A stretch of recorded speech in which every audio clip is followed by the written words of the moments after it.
played well. Blair looks like a different player this year. Hashtag 40 in a row. Hashtag Coif. I agree with him, by the way, about McShane. I thought he was excellent. I think the Man of Steel points are out as well, and he got the 3 points there, and I think he got the 3 points in the Albert Goldthorpe medal chase as well. Yeah, I think he deserved everyone. I thought he had a great game. Yeah. Macca says, I really enjoyed the contest in the first half. Cass deserve a lot of credit for the way they came out after oranges and worked their way to that lead. I like that, the reference to oranges. Do you think they still give kids slices of oranges at half time? Nah. It's all going to be like Gatorade and stuff, isn't it, nowadays? Exactly. Roger the cabin boy said, losing at half-time, Cass had to wait for Wakefield to be down on players before showing how superior they were against 12 men. I think there's a bit of a tongue in a cheek there with that faint praise. Denise D says, looking like the Gail Richardson piece of business is going to prove to be an awesome move, although, as I'm sure we'll hear later, Gail's playing pretty well for Leeds. Also, Alford proving his critics wrong, and Blair definitely showing he is better in the second row, with Big Pete improving in the centre. Yeah, lots of praise from Maurice Blair in the second row, and his try scoring records are damn sight better in the second row than it was back in his centre days last year. Rich Langley said, another game of two halves. Wakey looked like they didn't have enough energy to last the full 80 and casted enough to get the win comfortably in the end. Both sides have some quality, but not a lot behind them. It's going to be another top half, bottom half season, I think, looking at this, with half the teams trying to avoid being dragged into a dogfight and the other half battling for the playoffs. Cav says, I very much enjoyed this match. First half was a case of Wakefield raising their game and managing to outplay a much better side for most of the half. In the second half, Cass showed their superior ability, helped along by two stupid decisions by Wakefield players to earn yellow cards. Cass looked decent so far, could be an outside shout for the playoffs. Wakefield probably in a relegation battle. Oh, and what a try. I think it probably means Johnston's try. I think so, yeah. POB 1976. A game of two halves. A very close first half before Cass took charge in the second. Thought that the referee was fair to both teams, and credit to Chester with his post-match comments. Yes, Chester was very good, I thought, post-match, heaping the criticism onto his players, because they were the ones who fell apart in that second half. And at half-time on the Sky coverage, they were talking about whoever's the most disciplined in this half will probably win the game. And, I mean, there was no question who was the least disciplined, and that was Wakefield. I think that's fair. Sarah says it was all fairly even until the two sim binnings. One very dubious, and I can't really remember the other. It was ridiculous. Put him basically upside down and dropped him on his head. Yeah, pretty impressive finish. Most awful of positions, didn't he? Although Johnston put himself in a very similar position himself, and we're loving that.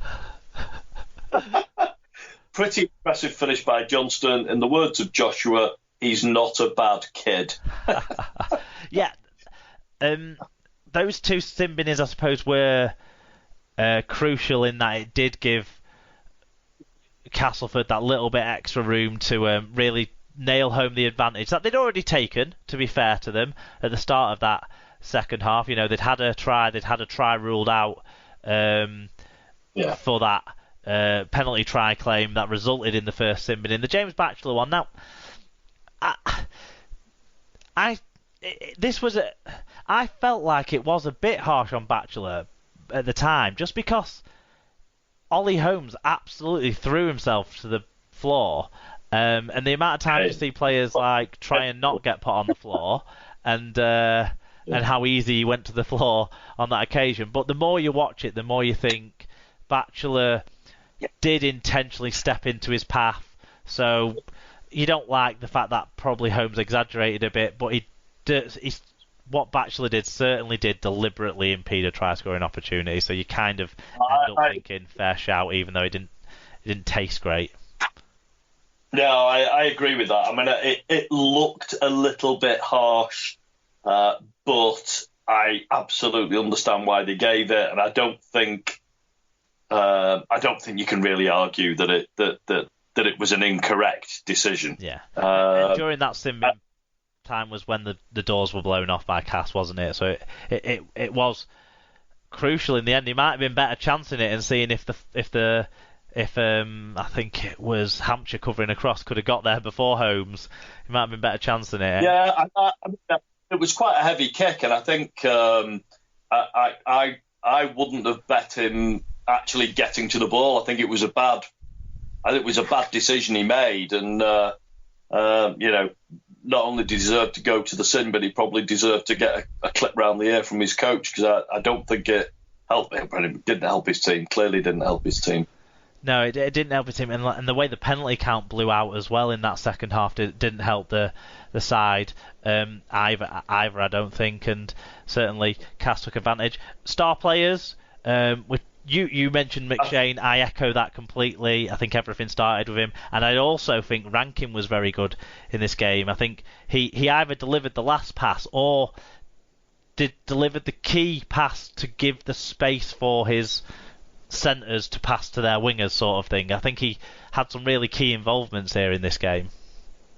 Yeah, no, I think he did. I think whilst one can still also question his defence, Richardson also had a decent game. I particularly enjoyed the lovely floated pass that he gave in the first half for a try in the corner. I can't remember who scored it now, but it was Alford's first try that gave Cass their first lead of the game, wasn't it? And you're right, it was a great change of decision as well, wasn't it? It shows what kind of ball player Danny Richardson could be, and you just wish he put that same attention to detail into his defence sometimes if you're being picky. Which is why he ended up leaving Saints in the end. That I think it was the lack of willingness to sort of learn and improve on his defence that at the end of the day meant he wasn't getting in the side ahead of Theo Farge, and he's ended up with Cass. I hope he does sort it out, because I think he's got a tremendous pair of hands. Yeah, there's about that, and he's a really good kicker. Yeah, he's got a really good kick on him. So if he can sort his defence out, then there's still a big future in the game for the fella. I don't think it's a ability thing sometimes. I think it's just a giving up too soon on plays, whereas he never gives up on plays in attack, and I think that's one of the great signs of his tenacity, and something we do. Well, I don't like from him, because he doesn't play for my team, but if he did play for your team, you're going to love him for those sorts of things with the ball. Highlight moments then. Do we talk beyond Tom Johnston's try? Because I don't think I can. I mean, it was one of the most impossible finishes you'll see. It was, and I think, we see these sorts of tries, scored by other wingers. There were one or two others this weekend. There was one for Leeds, I think, against Salford this weekend. That was Briscoe had one. There was one by Crooks as well in the next game we're going to talk about, which was a really good one. But nobody does it with quite the elegance of Tom Johnston. And I think if you watch all the other ones, David, they were mostly just beating one player.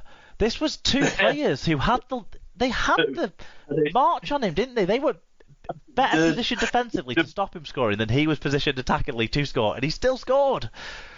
Yeah, and it's the other thing is that they always seem to be, when you see those tries, they're very often the player seems to be right on the edge, and you have to look really, really carefully to see whether they bounced it or what have you. With Johnston, you just don't. The way he deliberately gets himself into position and very carefully puts the ball down on the line, it is a thing of beauty. Yeah. And no, I think it was a brilliant try, and I don't think we'll see a better finish this year. It was a snorter. It was fantastic. Right, let's move on then to a team that are doing fantastic, and that's the Huddersfield Giants. They were away at Hull Kingston Rovers. They took a 10-0 lead into half-time and padded that out to a 22-4 victory in the end. 7,350 were there. Liam Moore was the referee. In terms of the stats, other than try numbers, the stats were close, far closer than the scoreline. 16 metres separated the sides' totals in that count. They made the same number of clean breaks.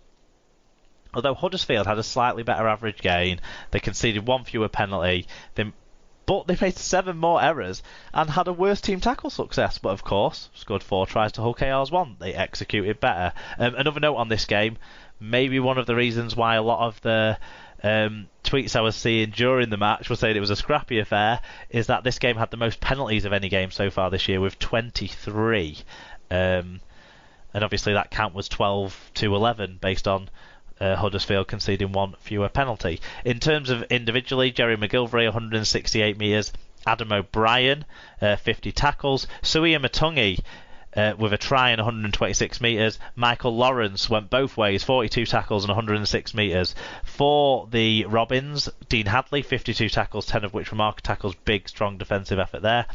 Kane Linnett 140 metres. Mitch Garbutt had 10 marker tackles and 126 metres. And Matty Staunton, who's really finding his feet at the Super League level, 6 tackle busts and 111 metres for the younger recruit from the Bradford Bulls. Do you want to give us the first of the fan views?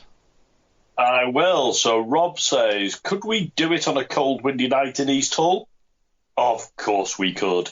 Are we unbeaten at the top of the league? For now, of course we are. Is it finally coming home? Of course it is.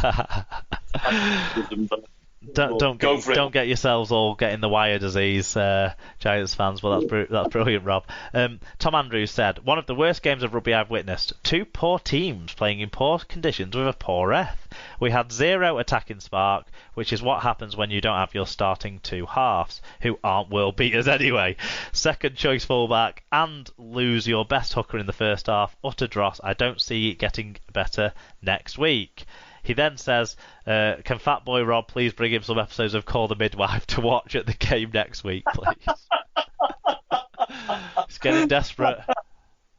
It is. Roger the Cabin Boy says, I can understand KR being down last week after their efforts against Hull a fortnight ago, but what's their excuse this time? Who would have thought it? After 4 weeks, Giants still unbeaten. May as well give them the hubcap now. Always in Our Shadow said, of course, Hull KR lost. We're hearing brilliant stuff. There's just a relentless knife twisting from this guy, just cracks me up. It says,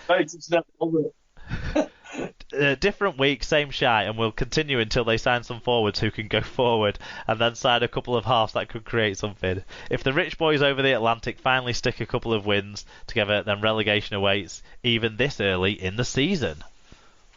Oh, Paige says, I think I'm in for a long season ahead with Tom's moaning. Apparently one of the worst games of rugby he's seen. It was painful to listen to as well. I think Tony Smith needs to look at bringing in some quality. It's clear that the young kids aren't up to the task. Will be interesting when they play Toronto. And finally, Toronto Tom. I mean, who has time for these parodies? I don't know, but they're rocking along this year. Toronto Tom said, "We are going to rock the championship next year. Apparently, all is not lost, but we need to find an edge to go with all our endeavour if we're going to compete with our big brothers in the West. Hashtag West is best." Yeah, I mean, Joe Keys made his debut. It's his first Super League game since I think he played 1 game for the London Broncos back in 2000, or a couple of games for the London Broncos back in 2014. So obviously a step up for him. Will Dagger, he's come in at fullback, definitely not in the same category as what's his name, the little guy, Quinlan, and then they had Daniel Murray and Will Mayer starting in the forwards, and this was last week. I mean, they've lost Rob Mulhern to suspension. They've lost Matt Parcell to injury. It's not getting any better for the Rovers, unfortunately, in that regard. But the main talking point has to be the Giants. You know, they're unbeaten, the only unbeaten team left, and they're unbeaten. And I think they've played all the games so far away. They've had Catalans away, Salford away, and this game away at Hull Kingston Rovers. So it's some record to start the season, isn't it? It is, and I'm not quite sure why all the games have been away so far, but anyway, there they are. They had the Leeds game postponed because of Storm Ciara, didn't they? And they've got Wigan this Sunday at home. Yeah, so that'll be the end of their